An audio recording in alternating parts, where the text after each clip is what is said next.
Are there some classroom management styles that are more effective than others?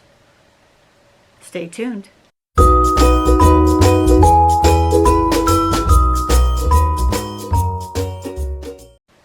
Hi, my name is Lorianne, and if you are looking not only for styles and approaches for classroom management, but also tips, routines, procedures, anything related to classroom management, or even some general strategies for teaching, then hit that subscribe button and bell so that you don't miss any future videos that I post weekly. Now, if you don't know me, I've been teaching over 20 years, kindergarten to grade 12, and I often have student teachers or substitute teachers in my room. And the question most asked is regarding classroom management, whether it be how do you get your kids to listen to you? How do you get them to stop talking? How do you get them to be working independently? It's all classroom management related. Now, I wasn't always good with classroom management. This is something I had to learn, and you can learn it too. Early on in my teaching career, I realized I was making a lot of mistakes with classroom management, and so I got busy. I started looking at blogs, I started reading books, and I actually tried different approaches. Sometimes I failed miserably, but after a while, the good days started outweighing the bad days.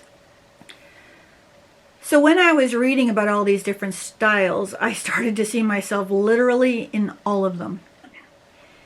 There are even days more recently that I've seen myself switching in the middle of a day based on the dynamic of that room.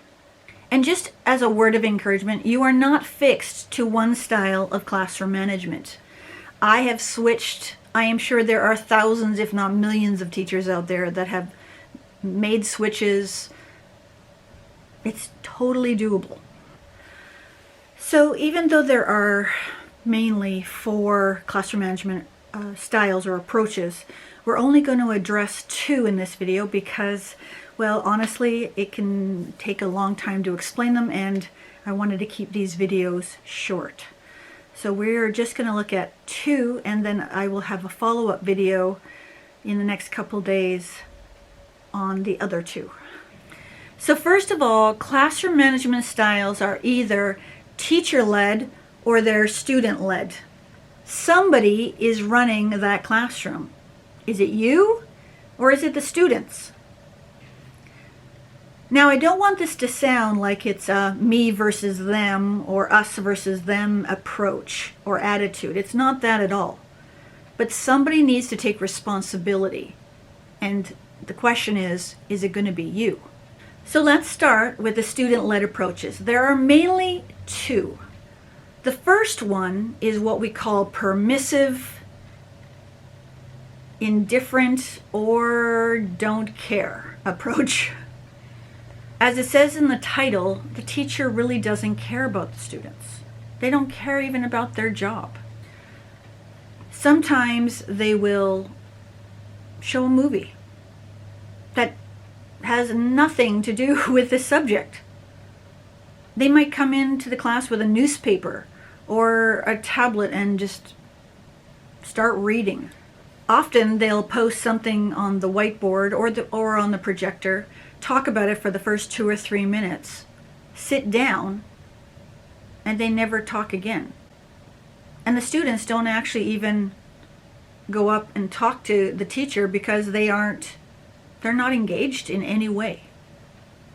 An advantage to this type of classroom management style is that it's pretty easy to do. But I have to tell you that this style makes me cringe just a little.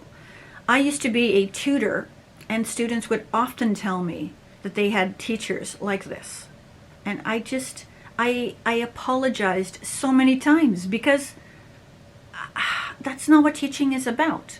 But at the same time, I don't want to be judgmental. Even though this teacher appears to not care, we have no idea what is happening in this teacher's life. There might be something happening at home that is so overwhelming that the thought of coming in and teaching kids is just beyond them. Now, having said all that, a teacher's responsibility is for her students. And if you are unable to complete the tasks that you are required to do as a teacher, then you really shouldn't be in the profession.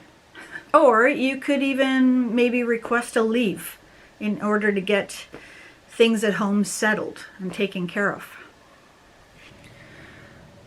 And and sometimes they do talk. Sometimes they may say, it's class, it's getting too noisy in here. Which sort of leads us to the second student-led approach, the indulgent or laissez-faire. Now, this type of teaching style actually shows that the teacher does care about the students, but they don't want conflict. And so they basically let the students do whatever they want. Not everything, but pretty much everything. This teacher would rather be a friend than necessarily a teacher to the students. The teacher will let the class dictate what happens, and then most times the teacher will give in to pretty much anything they want to do. Now, when teaching older grades, I've actually used this approach on occasion, not all the time. I used to teach an innovation class for grades 6 to 9, and students would be creating project-based projects, and I would pretty much just say, give them a few instructions in the morning, sometimes in the afternoon as well, but there was very little formal instruction, and I just let the kids go. What I wanted, what the goal was, is for them to take full responsibility of their learning. So this type of classroom management approach really favors the student who is self-motivated, who takes initiative. But for the student that needs formal instruction and rules and boundaries, the indulgent teaching approach does not work well for them at all. So if I can put my 2 cents in at this point, in my opinion, for classroom management to be effective, I think it needs to be planned, and I think it has to have the approach that these are preventative measures that we're taking.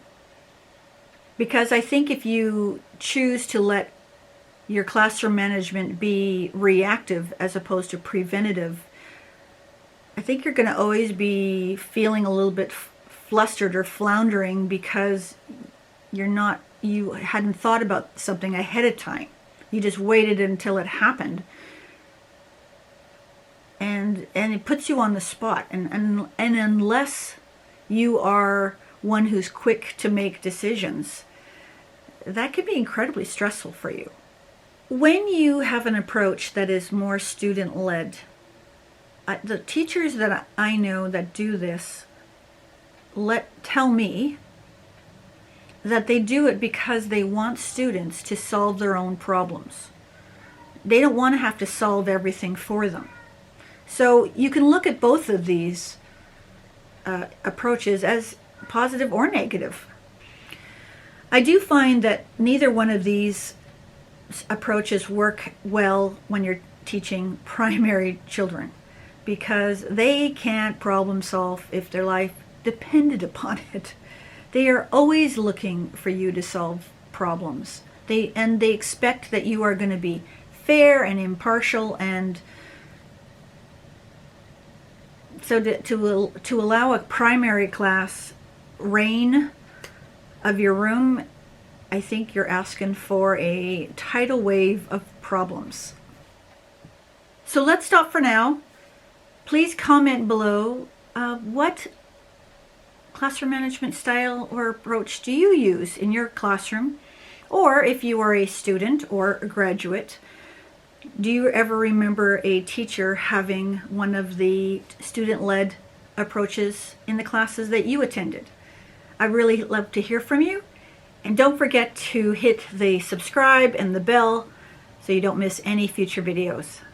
And you can also find me on Instagram at It's All Primary if you want to see other teaching related photos, quotes, suggestions. I hope you are keeping safe. We will see you in the next video. Take care.